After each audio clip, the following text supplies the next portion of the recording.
क्या अक्षर बनाने हैं आप बनाइए। फिर आप प से बनाइए, जैसे पैसे पतंग, पैसे पाया, पैसे पल, पैसे पायल, इन ध्वनि से बन गए ना अक्षर। अब जैसे कैसे, हाँ कैसे काकी। तो आपको ऊपर सबसे पहले हमें ये हेडिंग पढ़नी है। चलो मिलके हेडिंग पढ़ते हैं। पढ़ो। नीचे दिए गए अक्षरों की ध्वनि पहचाने और लिखने का अभ्यास कीजिए। तो आपको क्या पढ़ना है, सबसे पहले आपको क्या पढ़ना है, कैसे आंसर दोगे। सही, इधर देखो पहले मेरी तरफ। ईशानी, सबसे पहले आपको क्या पढ़ना है, आपको क्या पढ़ना है, आपको सबसे पहले क्वेश्चन पढ़ना है। क्वेश्चन समझ में आएगा तभी तो आंसर दोगे। अगर मैंने पूछा कि आपका नाम क्या है तो आप क्या बताओगे, आप अपना नाम ही तो बताओगे, आप अपने घर का पता तो नहीं बताओगे ना।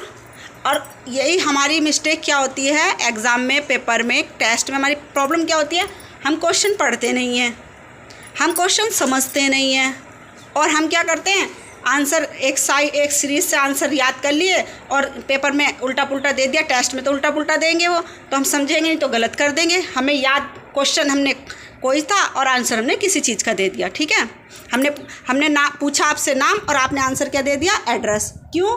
क्योंकि आपने क्वेश्चन नहीं पढ़ा। तो आपको सबसे पहले मेन चीज़ क्या आनी चाहिए, रीडिंग आनी चाहिए।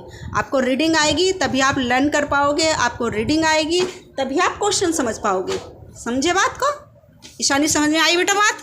तो आपको सबसे पहले क्वेश्चन को आंसर देने से पहले क्वेश्चन को समझना होगा।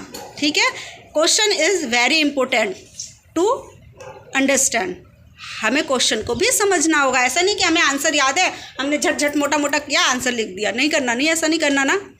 ठीक है, हम जो पूछते हैं वही तो जवाब देते हो। हमने पूछा खाना खाया तो आप यही तो बोलोगे हाँ खाया। ये थोड़ी ना कहोगे हाँ मैंने पानी पी लिया, ये तो रॉन्ग आंसर हो जाएगा ना। तो हमें क्वेश्चन को पहले पढ़ना है। तो क्या सीखा आपने कि सबसे पहले हमें आंसर देने से पहले हमें क्या समझना ज़रूरी है। ईशानी, आंसर देने से पहले हमें क्या समझना ज़रूरी है। ठीक है, आंसर देने से पहले क्या समझना ज़रूरी है दिशा? आंसर देने से पहले क्या समझना ज़रूरी है बेटा? क्वेश्चन समझना ज़रूरी है। समझ गए ना? जो प्रश्न पूछा जा रहा है हमें सिर्फ वो आंसर देना है, हमें एक्स्ट्रा आंसर नहीं देना। ठीक है, और हमें घुमा फिरा के भी आंसर नहीं देना। हमें क्वेश्चन समझना है फिर उसका आंसर देना है। अब मैंने पूछा 2 लाइनों में आपका नाम क्या है और आप कहाँ रहते हो, तो आप क्या आंसर दोगे? बोलो परी, मैंने पूछा आपका नाम क्या है और आप कहाँ रहते हो। मैंने 2 सवाल आपसे पूछे, तो आप कैसे आंसर दोगे? ईशानी आप बताओ, आप कहाँ रहते हो और आपका नाम क्या है? जवाब दो बेटा। नहीं आ रहा समझ में? नहीं आ रहा समझ में?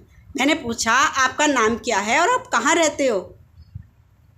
नहीं आ रहा समझ में? आपको अपना नाम नहीं पता, आप कहाँ रहते हो आपको नहीं पता, तो इसका मतलब आपने सवाल ध्यान से नहीं सुना। समझे बेटा? मैंने पूछा आपका नाम क्या है और आप कहाँ रहते हो। दिशा आप बताओ। मेरा नाम दिशा चौहान है, मैं 14 नंबर गली में रहती हूँ। हाँ, आया समझ में बात? आपको इतना सा सवाल नहीं आया? ईशानी बात समझ में आई? ईशानी शर्मा गई। आई परी आपको बात समझ में? मैंने पूछा आप कहाँ रहते हो और आपका नाम क्या है, तो आप क्या जवाब दोगे? दिशा ने तो गुड जवाब दिया। आप बताओ सृष्टि। मेरा नाम सृष्टि है, मैं बीरानगर में रहती हूँ। हाँ, तो मैंने जैसे क्वेश्चन पुटअप किया, हाँ तो मैंने जैसे क्वेश्चन पुटअप किया तो आपको आंसर भी तो वैसे ही देना था। जब आपको इतनी छोटी सी चीज़ का आंसर नहीं समझ आया तो बड़ी का कैसे आएगा, है ना। इसलिए question is the important. Question जो है इम्पोर्टेंट है। ठीक है, फिर हम आंसर दे पाएंगे। क्वेश्चन नहीं समझ पाएंगे तो हम गलत आंसर दे देंगे, उससे क्या होगा, हमारे मार्क्स कट जाएंगे, रॉन्ग हो जाएगा। आई बात समझ में पियो? ठीक है।